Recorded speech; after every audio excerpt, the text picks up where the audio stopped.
All right, everybody, settle down, settle down. You know how things go here in Mr. Fireforge's homeroom.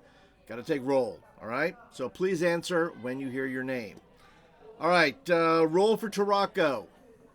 All right, roll for Tarako. Listen, you have library due this afternoon. No playing games, though. Do your job. Thank you. All right, Joe. Joe the lawyer.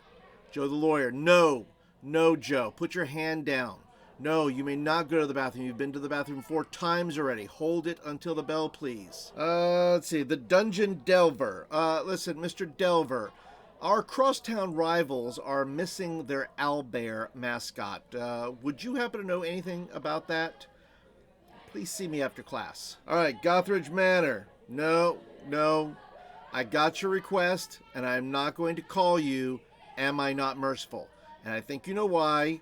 Does the name Eleanor ring a bell? All right, here we go. Bandit's Keep. Bandit's Keep. Nice job on your report on why the death for adventurers is an option. All right, let's see. Unscripted and Unchained. Unscripted and Unchained. What are you doing? Oh, you're working on your 24 days of gaming for Mr. Gygax? All right, I suppose that'll be fine. All right, there's the bell. Get to class and do not be tardy, or you will be seeing Headmaster Elminster after school. Welcome, Dice Rolls. Paul here, and I'll be your teacher for a little while, sharing ways to use schools in your homebrew adventures and to offer players educational boons. And before you say, great, more advantages for players, I think there are some ideas here that could anchor your players into your world, offer some fun downtime mechanics, and give you some great plot hooks to boot. By the way, if you are not a subscriber yet, yes, it's okay that you're a little tardy. I'll write you an excuse. Go ahead and click the subscribe button down there. So let me go ahead and share with you 8 boons of creating educational pathways for your players' PCs from my Crit Happens zine. It's the 3rd issue. I hope that you enjoy it. All right, so let's take a look at some of the boons you can offer your player characters. One of them being is increased ability scores.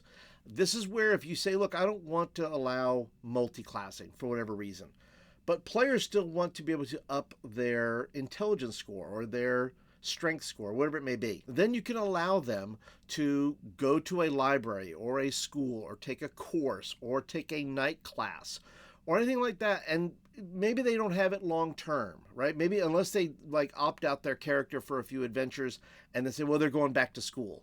Well, let them opt out for 3 or 4, 2 sessions or whatever you decide. And then when they come back, they have 1 more point of intelligence or even half a point of intelligence, so where they have to do this multiple times to really increase their score. But if you want short-term stuff, like say, I want to increase my intelligence for the day. Maybe you have an adventure coming up with giants and, nobody chose giant as a language.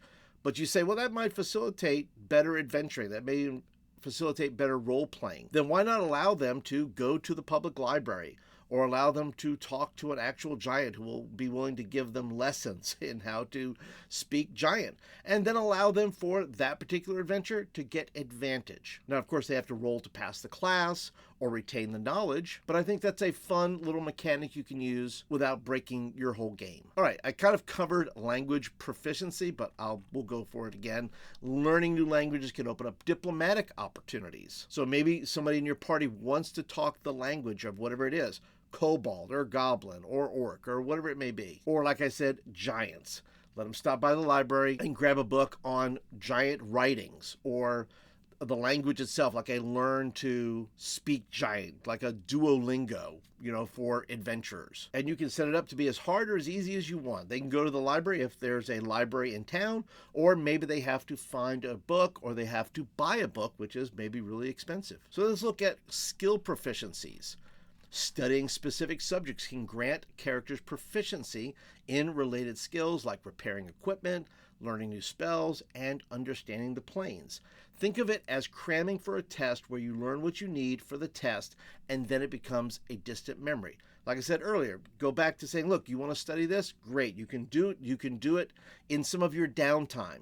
Let's say in your downtime, or even a short rest if you want to. They review their book, they cram, and then maybe they get advantage in fixing their sword, or they get the DC lowered for their role when trying to communicate with the goblins. If you let your players go back to school, well, there's social standing, graduation from a prestigious school that you can plant right there in your homebrew world, and maybe allow them to add a title to their introductions. Now, something that'll get your players really excited is if they have a chance of improving their payday.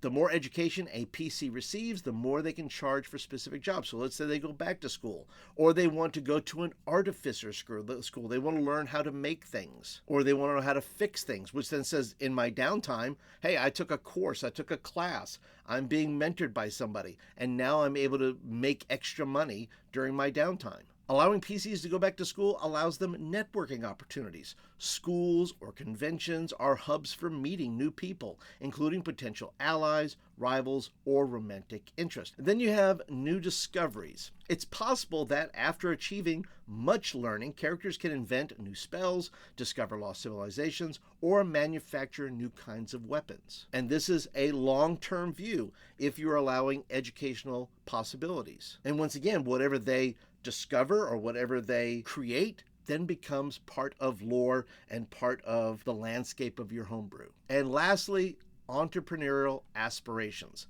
Characters could become business savvy and take their newfound education to invent, manufacture, and mass market a new product. And I'm thinking of that book, Acquisitions Inc., which is a great resource if you want players to start their own business and do cool stuff like that. Well, why not give them the opportunity through education? And those are the 8 educational boons I think would benefit your player characters. Now, those are just my ideas that I'm dickering around with at my table, but you let me know in the comments, what do you think? Is this something you would use at your table? All games are different, and this is just a bit of fun for those who like to give their PCs other things to do, to deepen immersion, to challenge players a little bit more. But I also think it sends a good message, especially to young people, kids, teenagers, that listen, education is a part of your life. Yeah, even a part of your character's life, because you don't get nothing in this life for free. So listen, if you like these ideas, I have a whole zine dedicated to back to school. If you want to check that out, I'll put a link down below. And it's a great way for you to say, hey, Paul, love what you're doing. I'd love to support you. It's pay what you want, but you can be as generous as you like as well. Oh, but look at there, the bell is rung again, and it's time for you to go to your next class. Some of you will be heading over to DM Tips 101. And the rest of you will be heading over here to Pirates and their Plunder right here, which is Crit Happens number 2. I hope you enjoyed my class, and if you did, please go ahead and click the thumbs up button. That tells me you enjoyed this class, this video, and you want more like them. So until our next class time, have a great day, everybody, and I hope to see everyone in my class tomorrow.